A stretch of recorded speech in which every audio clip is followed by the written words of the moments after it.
Bonjour, bonsoir, chers téléspectateurs, vous qui nous suivez partout ailleurs dans le monde, Angola, Brazza, Côte d'Ivoire, Bénin, Paris aussi. Nous sommes bien à l'émission ESA Possible sur notre chaîne YouTube Ngalema TV. Nabokasi ya Ange Ndiama, nazosala ke tout le monde na bino souvent awa, na betendo na bino, tina ba téléphone parce que nous appelons en direct sur YouTube.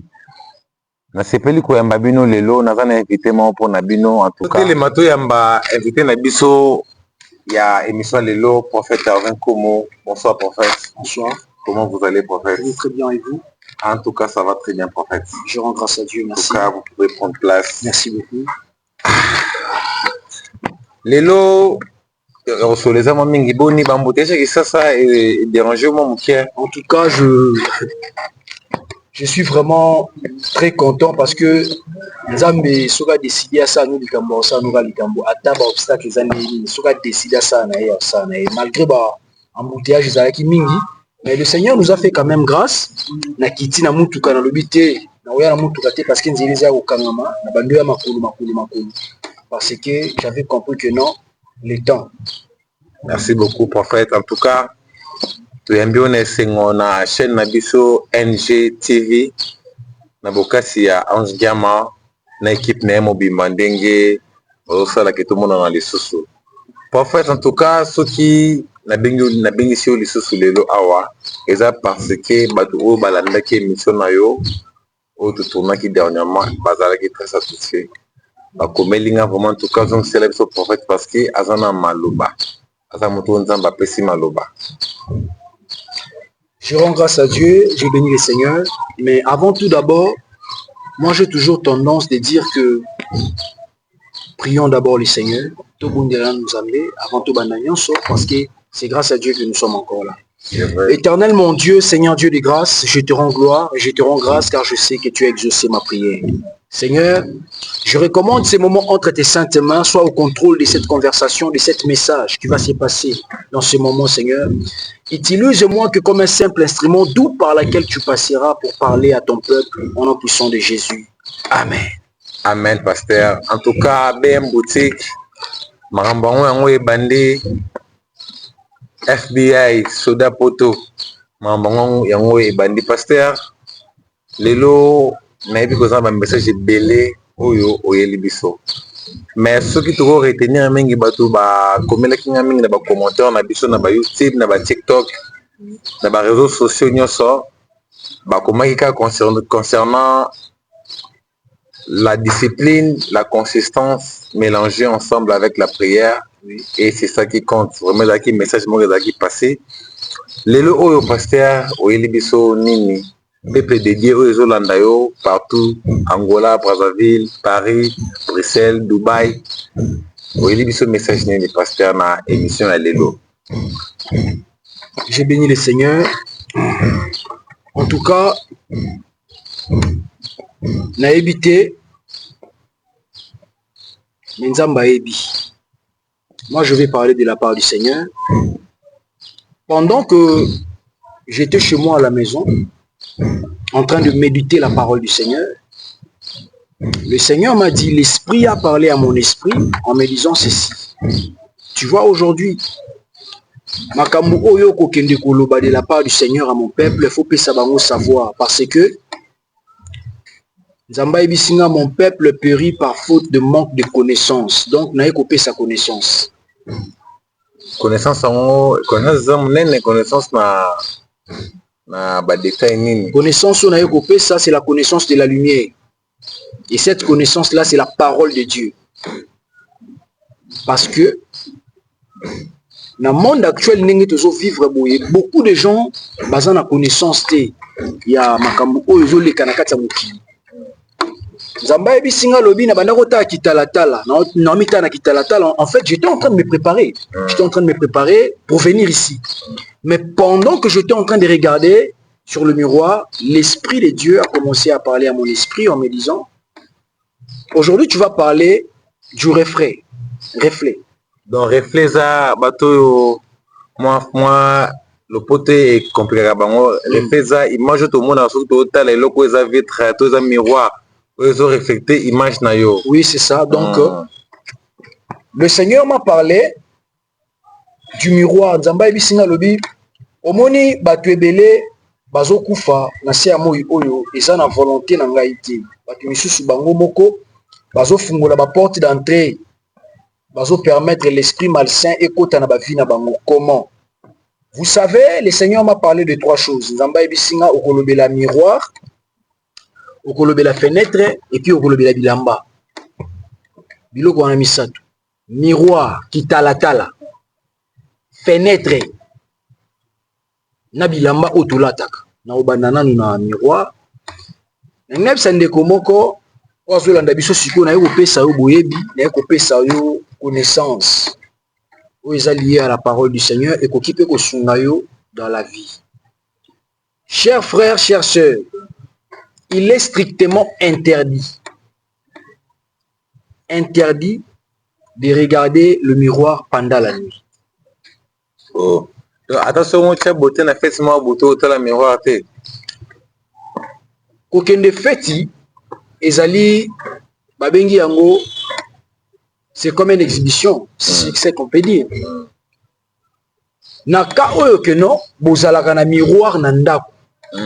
Soko landeli kitalatala, eza na bisika na yango o batiaka yango na kati ya ndako. Mais na monde actuel ya lelo omuna na pesi exemple moko neti ba boutique ba lube délé soko ko tu fo mona kitalatala. Est-ce que vous connaissez? En tout cas prophète na kati yo malobate mais na koma mona ngombe na boutique miroir important batia miroir na boutique. Non, en fait, ce n'est pas important na kati ya boutique au tia miroir parce que miroir spirituellement, eza ko refléter quoi? Miroir eza porte d'entrée, il y a monde spirituel na monde vivant. Oh, c'est vrai. Les esprits malsains, bah c'est incarnaka bazwaka fenêtre ya kokota na monde de vivant à travers le miroir, à travers le reflet. Prophète Hervé, oui.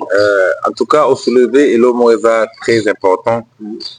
Bon, je croyais que c'est clairement. Miroir, na boutique to kotaka. Tout le monde a un miroir, wana engolo baskonini. Elinga koloba ke yo bandosonga ka wana. Ozalaka wana. Donc c'est une façon de bloquer l'esprit de quelqu'un. Parce que ceux qui ont côté na temple ya ba rosicruciens, ceux qui bali basala sacrifice ya mutu, ba utilisaka miroir. Pourquoi ba utilisaka miroir? Ceux qui miroir ezalaka na sens te. Ceux qui miroir ezalaka po totalaka yango kande totalaka. Pourquoi dans le spirituel ba utilisaka miroir? Miroir eza lokola caméra oyo tie liboso nanga. Yo zotala miroir physiquement, mais spirituellement il y a des gens qui sont en train de te regarder. Dans le monde spirituel, il y a ce qu'on appelle la visitation des esprits. Cela veut dire que ba esprit ba visita kabiso, mais ba yaka na mokili na biso ndengeni. Donc si je comprends bien prophète Hervé, donc na ba boutique on a bâti la rabiso ba miroir pour que ba kanga biso. Na pesa o exemple mo za simple mutu asali ndako na ye ya ba pigeon. Mutu asali ndako ba pigeon, mais na kati ndako ba pigeon wana ache kitalatala. Pourquoi ache kitalatala? Parce que pigeon soki aye sika wana allié soka somona refrain na ye a okendeki a bandosonga wana. Donc bato baboko la ba pigeon ba yebi makambo na zoloba pourquoi ba tiaka kitalatala na kati bandako ba pigeon, c'est pour que ba pigeon ba ki mandako wana te. Alors soko moni mutu na boutique na ye a tiaka kitalatala. Comprends une seule chose, que il est en train quand tu es entré dans au côté au limo mitala, tant au mitali, ton refrain, image na yo tikali wana. Laisse-moi te dire que au cause na mbongo, mais mbongo yo sanango o banoke sala ba chaka na boutique wana. Et bon on a ba ndesi na ba boîte, ba bar. Quand il y a ba boîte, cela veut dire que à chaque moment que ozobi na liboso ya miroir wana. Donc ton esprit à toi ils ont enfermé dans les prisons spirituelles, il y a ici Oyosali, et puis donc tu deviens esclave de cet endroit. Pourquoi? Parce que tu as été enregistré. En tout cas, Bananzambe, Obazolanda Bisso, honorable Eric Tondo. Cher frère, si je peux dire quelque chose, si je peux dire quelque chose sur quoi? Nabutu, il faut oser un système Yakubalula Kitalatala na Kitalatala, oui.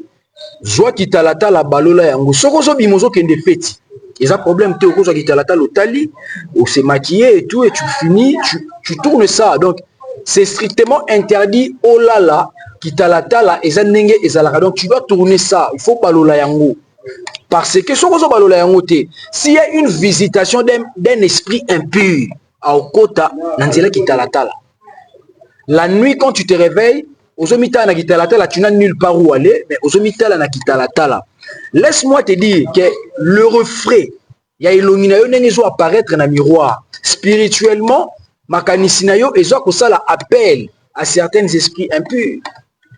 En tout cas prophète Hervé makambo ozoloba wana connaissance ya liboso téléspectateurs na biso bazolanda na série bazocommenter déjà nazomona bacommentaire nde ezokota kuna. Donc si je peux dire quelque chose chers frères c'est que il faut mettre la discipline. La discipline et la consistance. Donc vous devez vous discipliner ke kitalatala na kati ya ndako na biso na butu tobalolaka yango soki ozobima te oza na place ya okende te ça sert à rien de regarder le miroir. Bon biso mpe ezalaka na bacamarade na biso moko koko na bango bandaki kofinika kitalatala liputa avant lala. Oui, ezalaki mabe te boye ezalaki mabe te ayebaki le pourquoi elle avait une connaissance parce que un monde sans âme c'est comme si un homme sans histoire. Donc un homme sans âme c'est comme un monde sans histoire. Il faut toujours chercher à savoir parce que le savoir ça se cherche. Ezaka ba principe amikende comme ça mutu grand. Par manque de principe, par manque de la discipline et la consistance, ensemble avec la prière, là où okomona mutu a commis kosala n'importe quoi, a commis homme animal parce qu'il n'a pas l'intelligence et la sagesse de Dieu en lui. Vraiment, en tout cas, merci beaucoup, prophète Hervé, pour la première paragraphe précis concernant les miroirs. Naïbi qui est étonné qu'à des bienvenue à Kinshasa, à Otagi Suisse, avant à Kin, à Zolanda Bisso. En plus, Eric Tondo, l'honorable, à Zolanda Bisso. Et en plus, bandini belé, il y a ministère belé, balanda qui vraiment Bisso na émission, on a sir baza, on a Zolanda Bisso.